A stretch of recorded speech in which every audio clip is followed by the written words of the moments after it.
Good morning, church. Again, good morning again. Hey, I know Pastor Jace just talked about men's conference.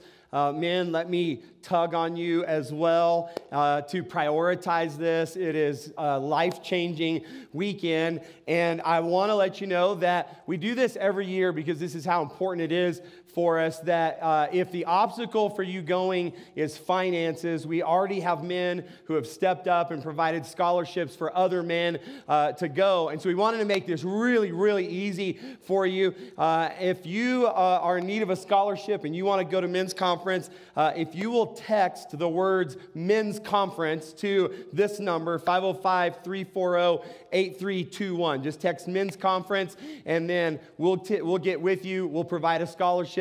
We want you to be there. Don't let that be the reason that you miss out on a life-changing weekend. And so I want you to have that option available. So text us. We'll help you. We'll take care of that. I need to warn you that before we get into today's message, I have quite a few other things that I need to talk with you about. Is that okay? Can you hang with me? All right.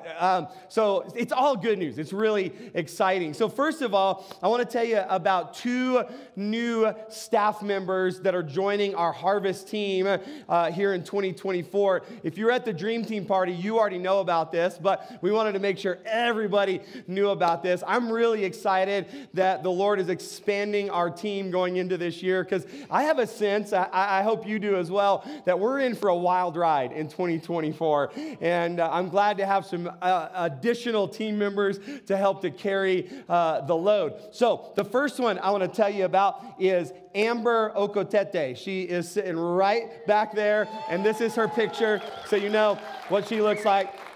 Amber and Manny have been serving, they've been leading our young adult group, and they've just been doing a killer job of that. And we asked her if she would consider coming on staff to just kind of ramp up young adults. I feel like this year, that in fact, we're launching a monthly young adult service. So they've been doing a small group. They're going to keep doing that, but they're also launching a young adult service on the last Wednesday of every month. That'll start this month here in January. And so we wanted them to be able to have a little more attention, energy, time to be able to give to young adults. The other thing is that Amber, this would be good news for anyone who is leading life groups. Amber is also going to help us steward our vision for life groups. Life groups are our language for small groups. And so she's going to be overseeing that. And I just know our life groups are already doing really, really well. We have great leaders. We have a lot of good things going on. But I know with some attention that they're just going to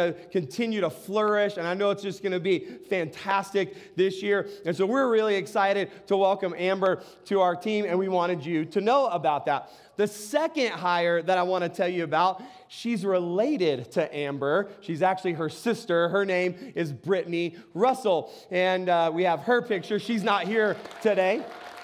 I'm glad you clapped. She'll probably listen in, and she would have been offended if you didn't. So this is kind of cool.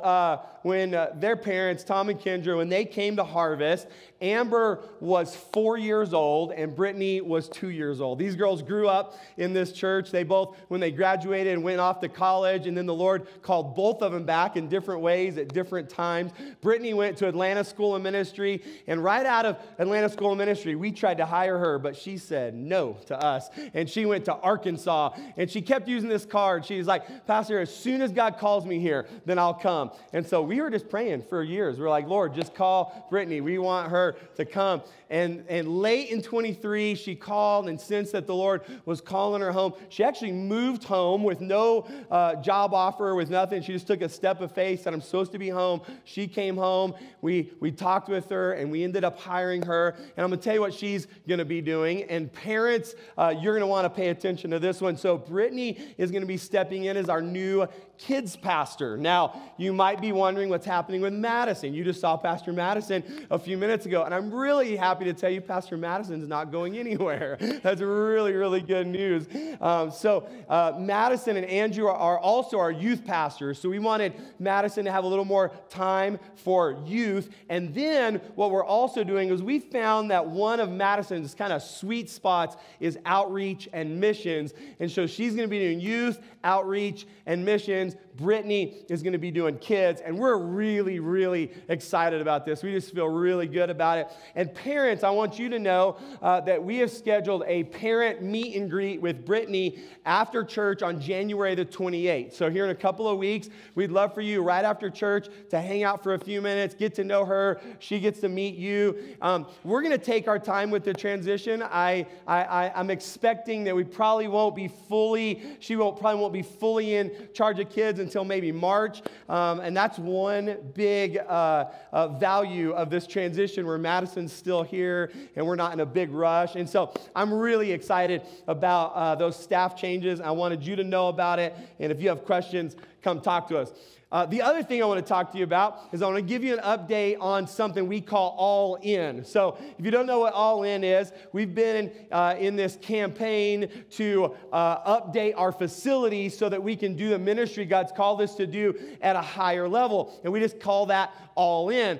And this year last year, we did a lot of projects. We updated the youth room, and then we did the kids' bathrooms, and then we did the main bathrooms, and we did the main hallway. And the project we're working on right now is our offices, if you don't know, are right over here, and they're really, really small. We don't even all fit. Even without Amber and Brittany, we didn't fit. Now we especially don't fit. And so we had some space up here that's kind of behind that wall and behind that wall, and it wasn't being utilized very well. So we went up there and we demoed everything, and we're rebuilding that, and that's going to be our new office complex, which we're expecting that we'll be in that by March. That's what we're hoping, March or April. This week, we got our plumbing inspection. We got our electrical inspection. We are scheduled to have our framing inspection on Tuesday. We're so confident that we're going to pass that we've already ordered the drywall. It's on its way. That's how confident we are. So by next week, we should have insulation in the walls and drywall going up. And our team is so excited for the new offices. And here's what I'm really excited about when we move upstairs is that we're going to demo all of this area over here where the offices are and some of this stuff kind of behind this closet that we have over here. And we're going to create a big lobby on that side because I don't know if you've noticed, but it's getting increasingly busier on your way in on Sundays, especially around things like the coffee, right? And so in the lobby, we're actually creating a coffee shop area. I'm just really, really thrilled about all of that. So I wanted you to know about all of that. And I wanted to share this with you too. I just want to take the chance to share a few stories because I want you to see the miracles that God has been doing. About 4 months ago, I just was praying and I had this sense in my heart. I remember coming home and telling Lisa, I said, babe, I just feel like the Lord is saying that we're about to see some of the biggest financial gifts that we've ever seen as a church. And specifically, quite honestly, we were doing really well. Like 2023 was a banner year for Harvest financially. I mean, it was just an amazing year. But specifically, I felt like there were some gifts that were on their way that were going to help us to continue to do what we're doing with All In, with all of this work. And I didn't know how or where it would come from, but I knew this. I knew that the dream that we have was bigger than our bank account. Does anyone else have dreams bigger than your bank account? And I knew that. And so I knew that what our faith step was putting a demand on the Lord to show up in a miraculous way. And so we have some really cool stories that I just wanted you to know about it. When we got finished with the youth room, and that was a big project for us. When we got finished with that, one of our contractors that helped us with the work there attends our church, and he came to me as we were wrapping it up, and he said, Pastor, I don't know if you've noticed, but we haven't sent you a bill for the work that we've done. I said, I did notice. I was wondering when you were going to send us a bill. And he said, well, we've decided that we're not going to send you a bill for our part of the work. We're going to donate that as part of our contribution to All In. You don't even know why you're cheering yet. Because it was the donation, the work, if we would have written the check, was $30,000 worth of work. How amazing. Now you can cheer. Now you can cheer. Then we had another contractor, I don't think they talked about this, that did the exact same thing. And though that was another $31,000 that was donated. Now you can cheer. And then last Sunday, something pretty spectacular happened. As soon as church ended, I was still in the front row. Karen, our accountant, she beelined it over to me. And typically on a Sunday, she goes home after church, eats lunch, comes back, and does the Sunday deposit. And then we have a little system where she does a little report, and she emails it to me. It's just kind of a weekly report, so I know what's going on. And so she comes to me, she says, Pastor, I need to tell you something, because when you see the report today, you're going to think I made a mistake. You're going to think that I hit a wrong button or made a typo. And I said, okay, what is going on? She said, Pastor, this week we received a check for all in for $53,000. Now you can cheer again.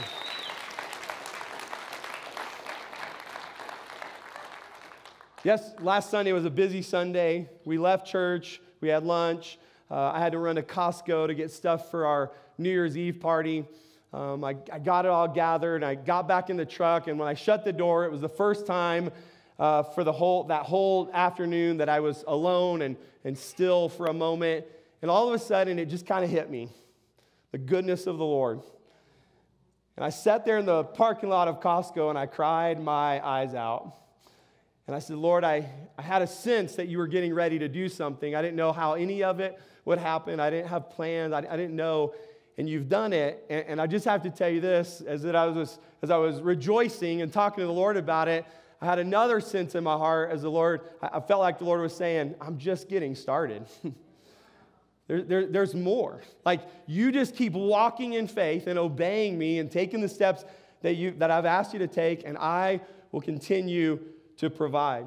The reason I chose to share all of this and take so much time is because the thing that's really in my heart is that I believe that those three gifts specifically have unlocked a new dimension of generosity for Harvest. I think that wherever we've been living in generosity in the last year or years, I believe that we've entered a new place. Like we've gone to a new level, and that we're not going to go back. Like as a church, that's just what I feel. And I wanted to tell you that because I want you to be a part of it. I want you to be a participant in what God is doing. And so I want you to know this. I want you to know that when we started our remodel, that it was really important to us. We said this publicly, that we were not going to back down on what we call loving our city. That's what we call all the things that we do locally, with the schools, with our outreaches, with all those things. We weren't going to back down from that, and we weren't going to back down from missions. We have a strong missions culture. We send a lot of resources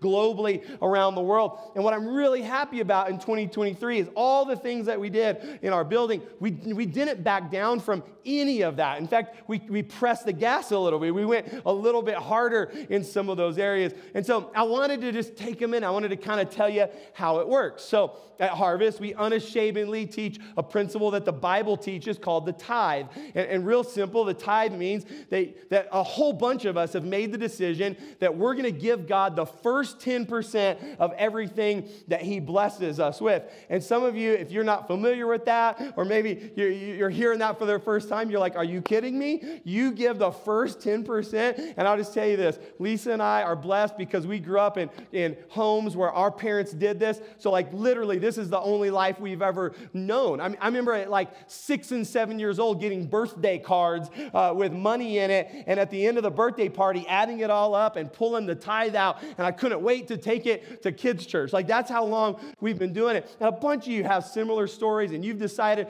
to do that. And so when you tithe, I want you to know that when you tithe, you're a part of everything that we do at Harvest. And here's what we do. Harvest takes the first 10% of everything we get, and we give it away to missions. Like that's the very first thing. So we tithe. That's the first thing that we do, which by the way, I don't think we've had a year ever since we started doing this that we only gave 10%. That's kind of our baseline, but we almost always give more. So we tithe the first 10%. Then we use the resources to pay the expenses of the church. We pay the salaries salaries and the light bill and all the things. And the good news is, though, that we manage that wisely. So there's always more than just enough to do the expenses. So the third thing that we do is we love our city. We do things like trunk or treat and extravaganza. And we partner with local ministries like Teen Challenge. We collaborate with other churches and organizations. And one of the things I'm super excited about for 2024 is a citywide outreach that a whole bunch of us churches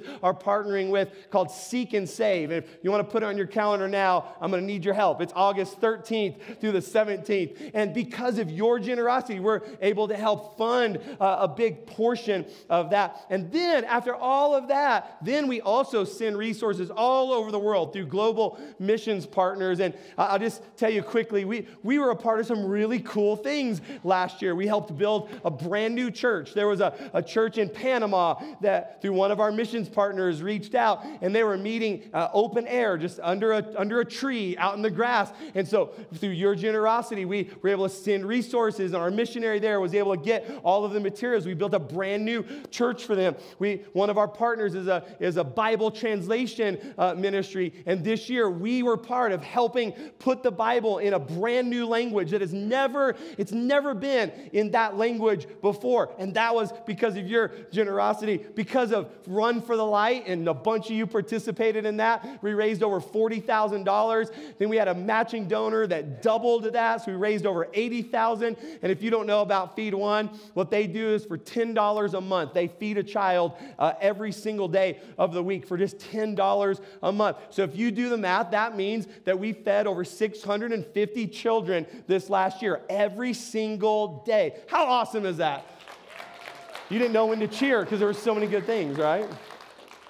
And after all of that, we also prioritize our Harvest families with benevolence and things like scholarships, like we just did with men's conference and other things. And so I hope I'm painting a good picture that when you choose to participate with the tithe, you're a part of all of that. And that when all of us do our part, it's pretty amazing what we can accomplish together. And so maybe you're trying to figure out how you can be a part. I would say this: the first thing would be to join us in generosity on a regular basis. And I would really encourage you to take the faith step of tithing. But some of you've been tithing for a long time. That's old hat. You're used to it. You've been doing it. And maybe this year you want to make a decision to give additionally to All In. So through all of our platforms at any time, you can give extra towards All In. And what that's going to do is that's going to help us to continue to keep up with the renovations. I have a dream that we will cash flow all of the renovations, that we won't have to borrow any money. Now, we've done a great job. We've been working on this for a long time. We had money set aside for this, and so far, everything we've done, we've been able to pay with cash, which is really exciting. But I'll tell you, we're building fast. And building's expensive. And so I'm watching the account go down. I'm not worried. I believe God's going to do miracles. And I wanted you to know about all of this because I just think it's really exciting. So thank you for hanging with me for the update. Is that good? Was that helpful? All right. So today we're starting a new series. Are you excited about that? New year, new series. I mentioned it earlier. We sang the song. Our theme, really, this whole year is this phrase: Jesus over everything. Jesus over everything. If you were with us last week, we read a passage in Mark's gospel where Jesus asked a guy named Bartimaeus this question. He asked, "What do you want me to do for you?" And we really pondered that question last week. And I know a bunch of you, because you've talked to me about it, you wrote that down, you spent some time, you thought about it, you've prayed about it this week, you've journaled about it, you've brought it to the Lord. A whole bunch of you this week jumped in on our fast this week. We fasted the first 7 days of the week. I asked someone this morning, I said, "How are you doing?" He said, "I'm hungry." I said, "I get it, bro. I get it," right? So this question, what do you want me to do for you? We're actually going to see the same question, but in a different passage, also in Mark chapter 10. So let's read that. Mark chapter 10, starting in verse 35, says this: "Then James and John, the sons of Zebedee, came to Jesus. 'Teacher,' they said, 'we want you to do whatever we ask.' Here's Jesus, same question as he did to Bartimaeus. He says, what do you want me to do for you? They replied, let one of us sit at your right and the other at your left in your glory. Jesus says, you don't know what you're asking. Can you drink the cup I drink or be baptized with the baptism that I'm baptized with? And they say, we can. Jesus said, you will drink the cup I drink and be baptized with the baptism I'm baptized with, but to sit at my right or left is not for me to grant. These places belong to those for whom they've been prepared. When the 10, so if you remember, there's 12 disciples walking around with Jesus doing ministry. So the other 10 are listening in to this conversation. And when they heard this, they became indignant with James and John. So Jesus calls all of them together and says, you know that those who are regarded as rulers of Gentiles lord it over them, and their high officials exercise authority over them. Not so with you. Instead, whoever wants to be great among you must be your servant, and whoever wants to be first must be slave for all. For even the Son of Man did not come to be served, but to serve and to give his life as a ransom for many. I want us to take just a second. We do this every week. This is our tradition. And I want us to just say a quick prayer. This is your opportunity to open your heart to what God has for you and your family today. As we open God's word, I believe that God wants to talk to every single person that's in the room, every single person listening online, that he has a word for you today. So will you join me in this prayer? Let's pray. Father, thank you for your word. It's living and it's active. It's powerful. Today it holds truth that can set us free, that can change our lives. So we just pause. We get our hearts ready. We tune our ears in. We say, Lord, we're listening to you. Will you speak to us today?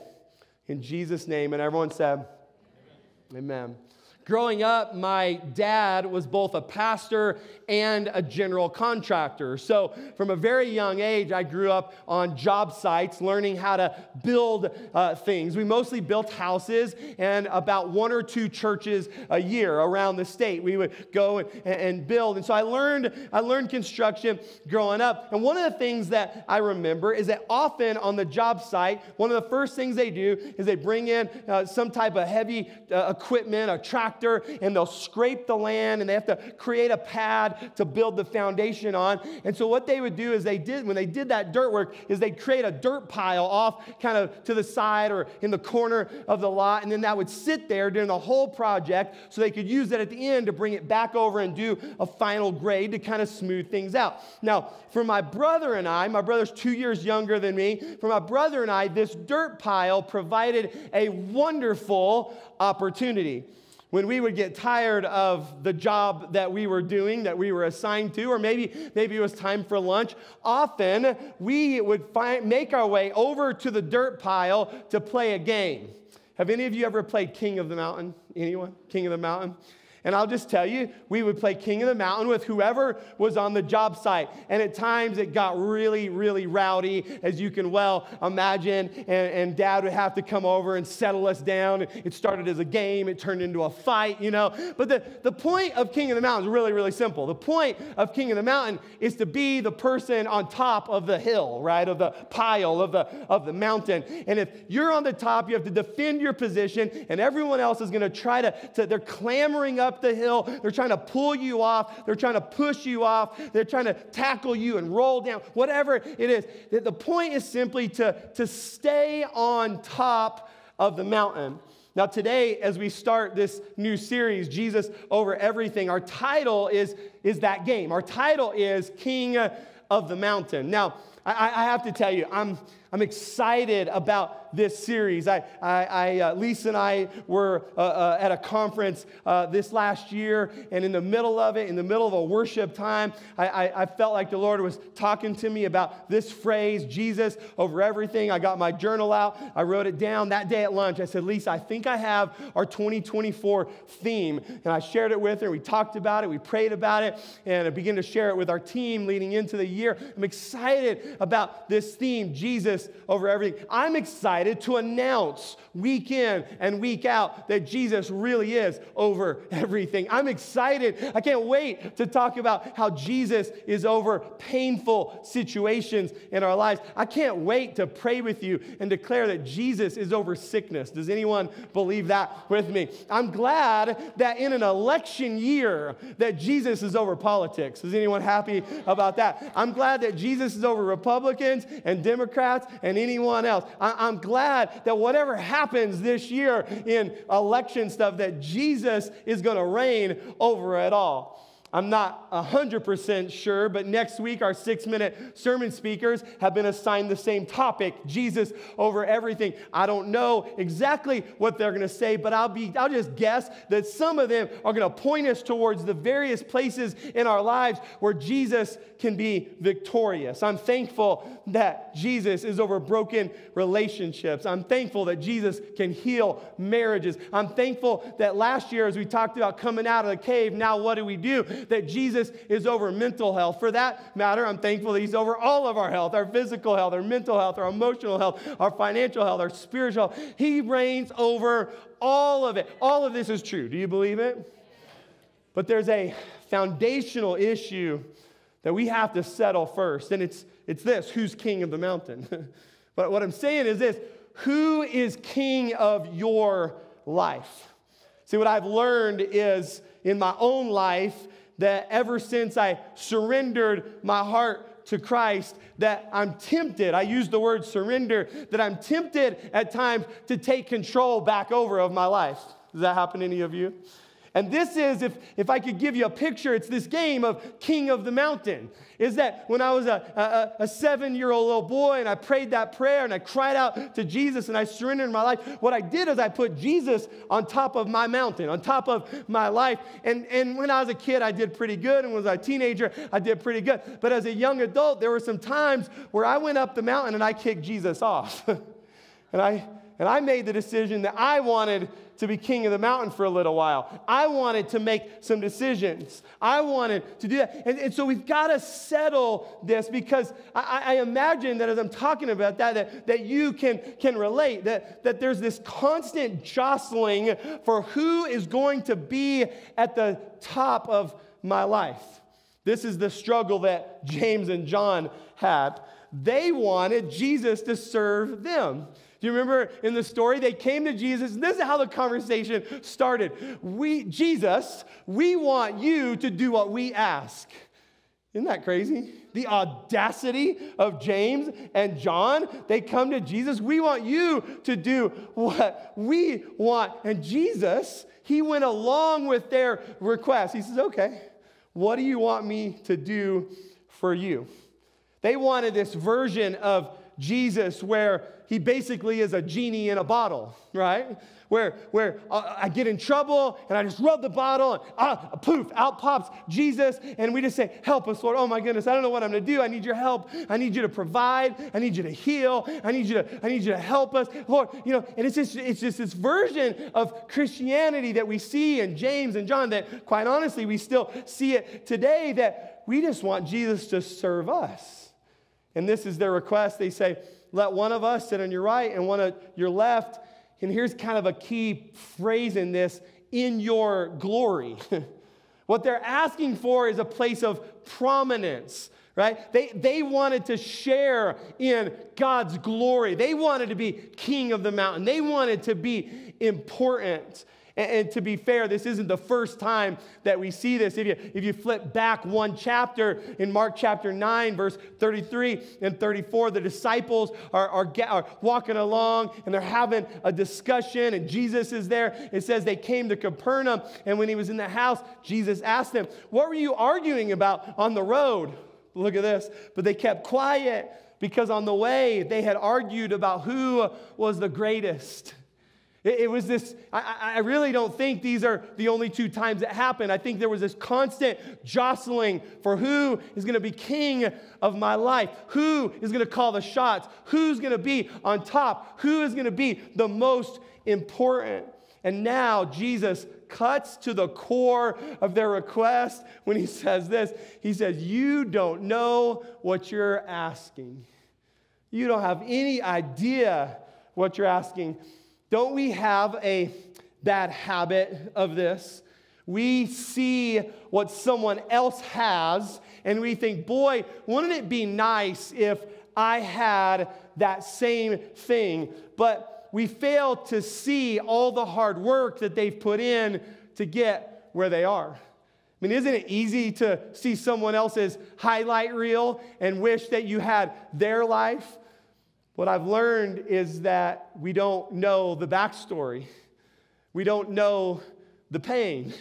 I thought of this yesterday as I was reading back over my notes, and I thought about my amazing wife, and we've been married now 23 years, and we have an amazing marriage, and I'm so thankful for it. And you might look at our marriage, and you might think, boy, I wish I had what Jason and Lisa had. But can I just tell you that I don't think any of you would want to go through the pain that we went through to get where we are now. We look at someone who has financial resources. We think, God, I wish I could have that. We don't even know what we're asking because you don't know how many years they toiled and how many early mornings and all the hard work to get there. And this is the mistake. That James and John, they have no idea what they're asking of Jesus. So he plays a little game of King of the Mountain, and he asks them a question. He says, can you drink the cup that I drink or be baptized with the baptism that I am baptized with? I had to pause at this, and I had to think, what in the world is Jesus talking about? Can you drink of the cup that I drink of?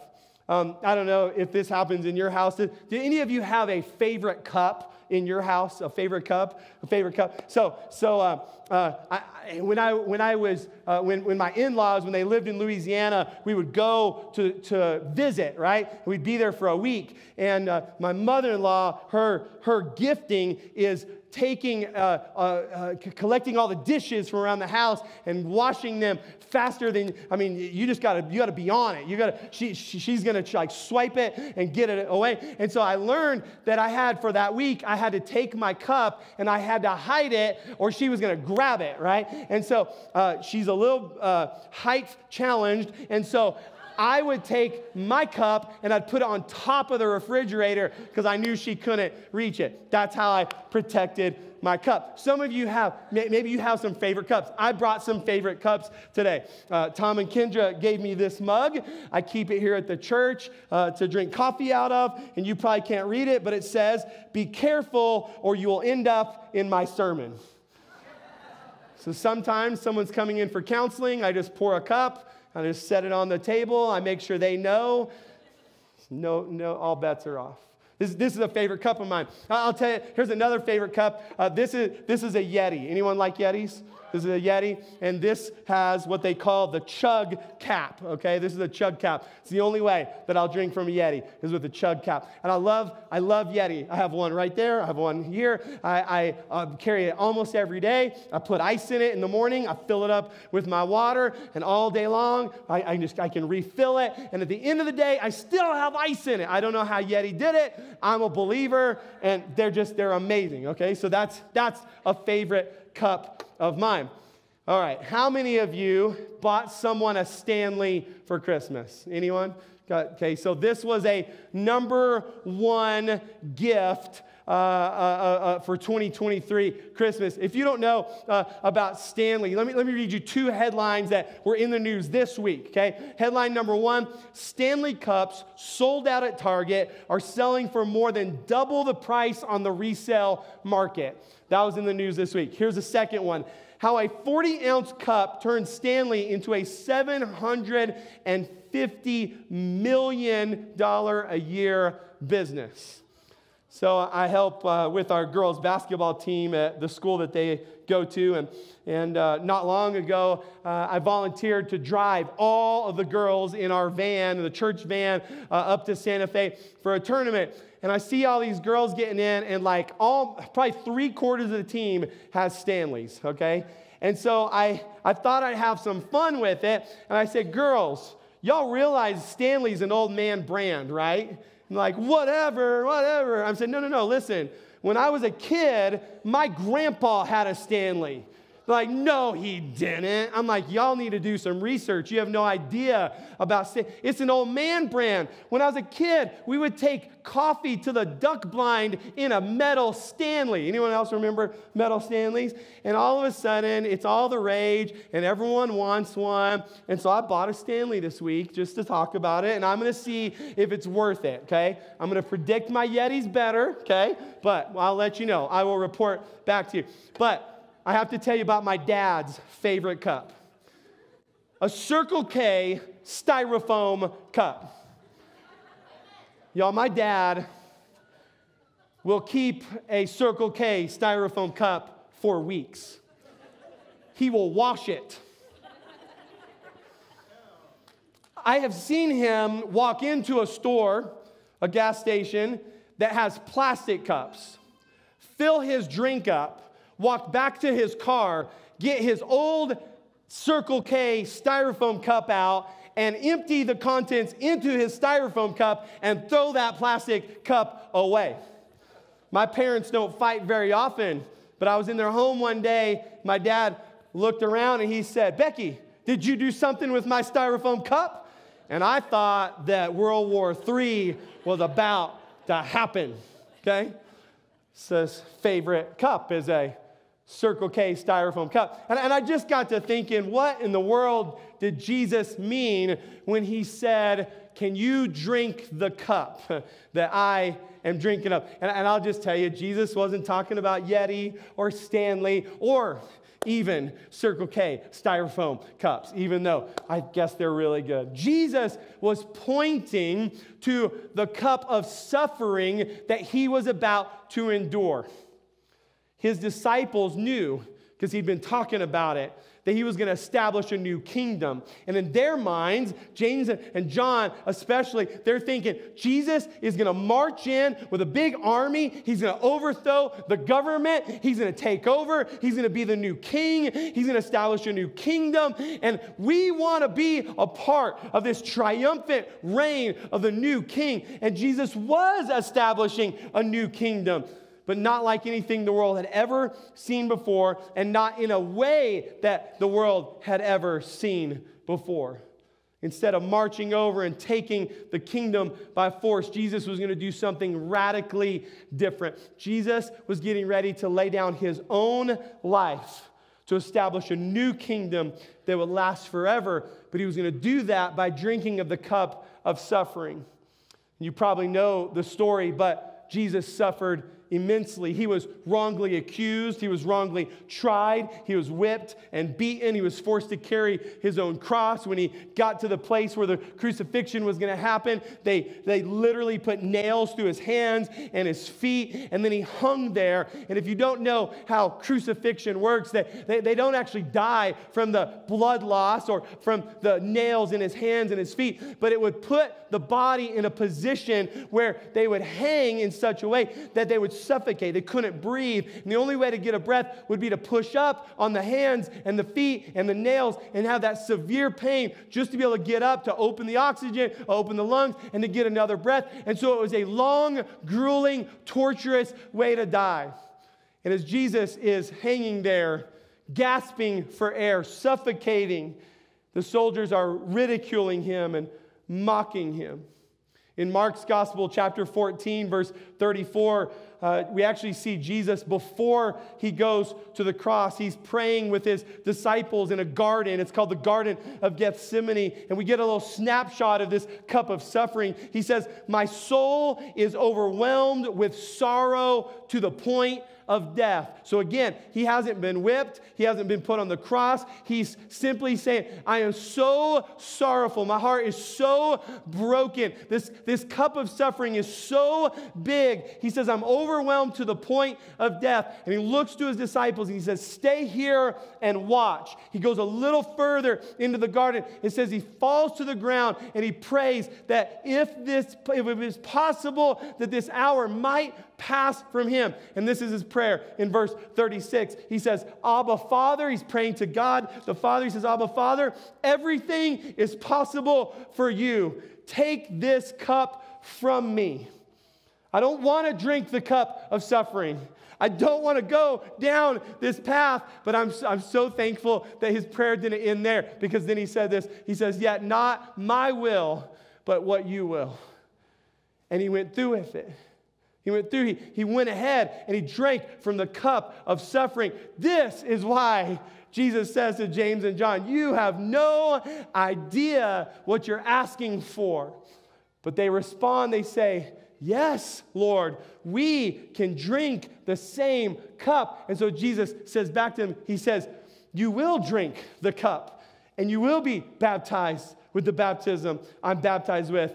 But to sit at my right and my left is not for me to grant. Those places are for those whom they've been prepared. And you need to know today that when Jesus is saying this to James and John, that he isn't just talking to them. He's actually looking into the future, and he's telling every single person who's going to make a decision to follow him. He's letting you and I know that it's not always going to be easy to follow Jesus. Now, I have a personal belief that following Jesus is the most fun thing that you can ever do. I tell people all the time, if you're bored following Jesus, it's not Jesus' fault, it's your fault. You're boring. Because Jesus isn't boring. It's called a faith walk for a reason. He's going to push you. He's going to prod you. He's going to take you to places you can never imagine. So I think it's the most fun. It's the biggest adventure. It's wonderful. But don't get confused that it's going to be easy. Jesus is telling the disciples, this cup of suffering isn't just for me. It's also for those who are choosing to follow me. Because here's the deal. If you're a true follower of Jesus, your life will go against the grain of culture.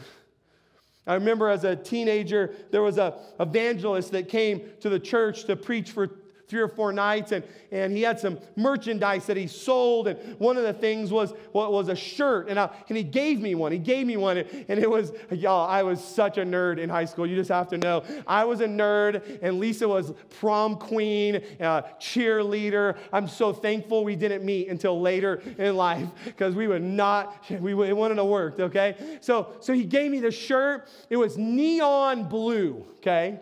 And then in neon green, there was these fish that were swimming across one direction, and there was one other little fish swimming the other direction, and it said, it was a little Christian fish, and it said, go against the flow.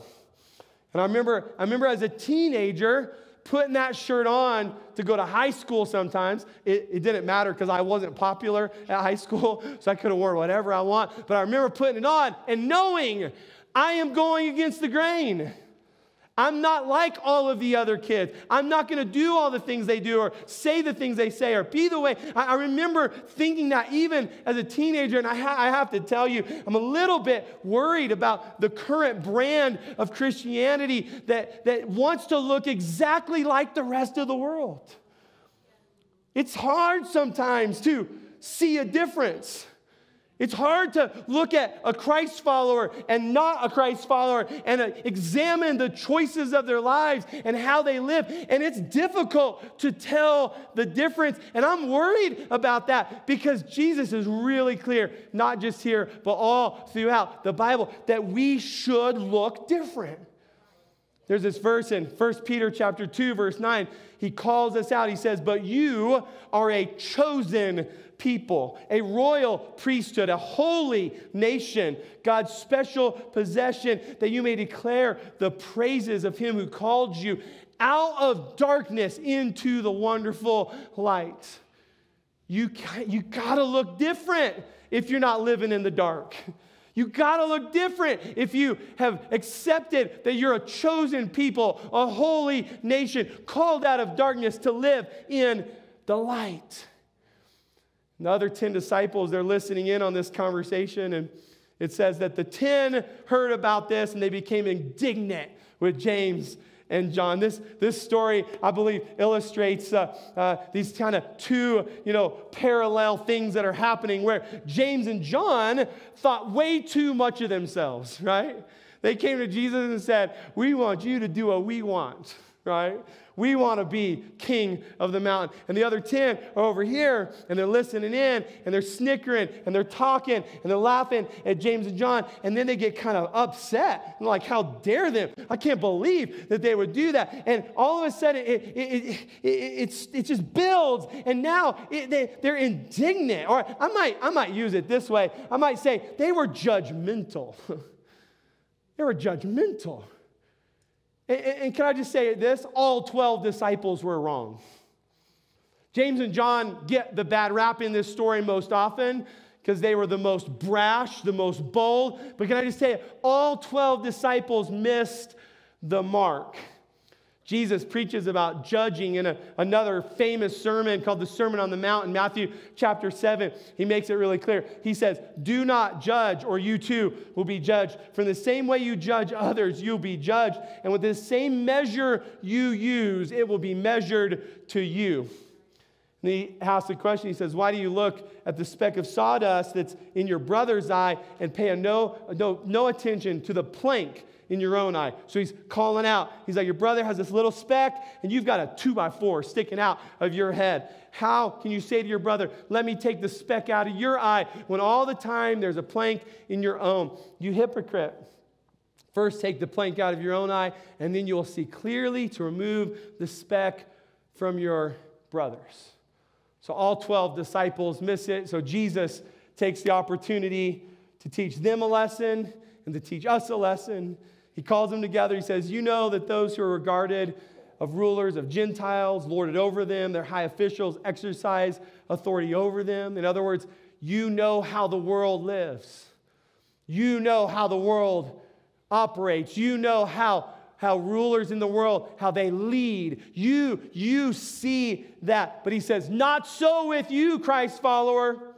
Not so with you, disciple. Instead, if you want to become great, you've got to be a servant. If you want to be first, then you've got to be last. And then he says, and just in case you think I'm calling you to a standard that I'm not living up to myself, he says, for the Son of Man did not come to be served, but to serve. To the ultimate, to give my life as a ransom for many. So the question today, as we talk about Jesus over everything, I know this was not the fun message. The fun ones will be when we declare all the things that Jesus is over our lives. But we can't even get there until we settle this first. We got to settle this. Who's the king of the mountain in your life? Who's the king of your life? By the way, a few weeks ago, I told a story about Queen Elizabeth, and as soon as I finished service, about 10 of you came to me to make sure that I knew that Queen Elizabeth was dead, and I didn't know that. I didn't, and I'll tell you why. Because she's not my queen, so it didn't matter. I was watching The Crown, and she seemed alive in The Crown. So thank you for correcting me. I appreciate that about you, that you'll lovingly correct me. But she's not my queen. Right? She's not. Who's in charge of your life? And I don't know, just in case you're wondering, King Charles isn't my king either. He's alive, right? Okay, I Googled it, but you can't trust everything. You stand with me. He's not my king either. And here's the deal. A king, to kind of illustrate, I'm glad you're laughing with me. A king, a queen can be on the throne, but we have to make a decision that they're going to be my king. I'm gonna serve them. I'm gonna be their subject. I'm gonna take my cues from them. That's really the question today. Who is going to be the king? And here's the other thing about kings is that there can only be one. This is kind of hard for us because our political system is just different. It's not, we don't have kings. We have presidents and governors and mayors, and every few years things change, and so it's just different. It's hard for us to put ourselves in this idea of who's going to be the king of my life, because if there can only be one, what that means is that Jesus can't be king and you be king. That's what that means. Like, either you're on the top or he's on the top. Like, there's only one king. And I don't know if you relate to my story, but I've taken Jesus off the top of my mountain too many times. Tried to take control too many times where I thought I knew what was best. And again, I'm so thankful that I can come back to Jesus and I can surrender. And I can say, man, I really messed that up, Lord. I need you to be king of my life again. And in his infinite grace and mercy, he assumes his position on the throne of my life and he reestablishes order. It's one of the things kings do, right? A good king will establish order in his kingdom. In fact, I just feel like that's a prophetic word for some of you today that just jumped in my heart. Because some of you, your life is out of order. It's chaotic, and you've wondered why. And I'll just tell you, you need a king on the throne who can establish order, who can put things into place that you can't do on your own. Here's another thing about kings, is that kings have authority. Some of you have been fighting battles in your life and you're losing, and you want to know why? It's because you don't have authority in the spiritual realms of the things that the enemy is bringing against you unless Jesus is on the throne of your life. I'm just telling you, you're going to lose. So before we get to all the rest of this year and all the things, it's going to be a fun year. I'm really excited. But we have to grapple with this. We have to wrestle with who is king of my life. So I'm going to ask our worship team to lead us in a final song. We're going to spend just a few minutes in worship. And this is an important part for us. Like, we don't just sing a song at the end because it feels good. This is strategic. This is time for us to invite the Holy Spirit to come and to come into our lives and to take what we've heard from God's word and to breathe life into it, to cause it to come alive. Here's where you, with the Holy Spirit, can cause his word to activate for you and your life and your family. So don't miss this next few minutes. This is an important time. Then I'm going to come back up and we're going to pray a closing prayer. And collectively, I'm going to ask you, will you put Jesus at the top of your life? Will you make him your king? And then we're going to pray. It's going to be a good day. People today are going to make decisions to put Jesus at the top of their life. In 2 weeks, we're going to baptize some more people. And today, some of you are going to make a decision. And you might be one of those that says, I'm ready to go public with my decision. It starts right here with us putting Jesus as a king of our life. Worship team, come and help us. Let's put Jesus on top.